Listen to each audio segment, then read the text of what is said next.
A campaña de prevención da violencia de xénero que promove a Deputación da Coruña ao redor do 8M e se desenvolve durante todo o ano, quixo achegar parte da súa programación a centros que traballan con persoas con diversidade funcional. Leváronse a cabo en 10 concellos da provincia unha serie de obradoiros de capacitación digital para detectar desigualdades e previr a violencia de xénero a través das redes sociais. Sempre se suelen facer os obradoiros ou as actividades alrededor da igualdade, de prevención de violencia de xénero en centros educativos ou en asociacións ou abertos a todo o público, pero realmente aqueles centros que traballan con diversidade funcional quedan moitas veces apartados destos circuitos de sensibilización e de traballo en igualdade. Polo tanto,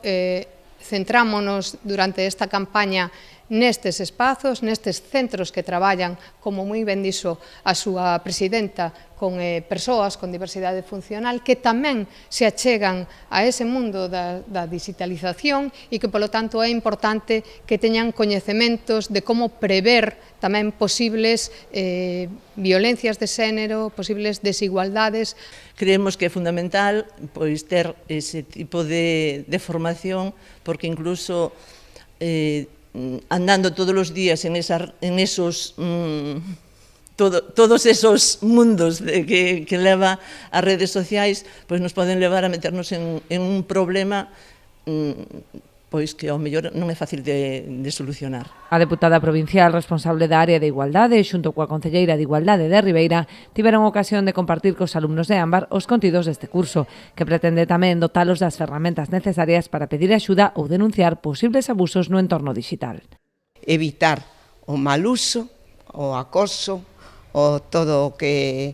que leve unha falta de autoestima, porque as redes sociales son capaces de conseguir que unha persona se vea como mal físicamente, que perda parte da súa autoestima con comentarios absurdos, que a xente, toda a población infantil e adulta, e sobre todo a xente con unha diversidade funcional, sepa que hai axuda para evitar todos estes problemas.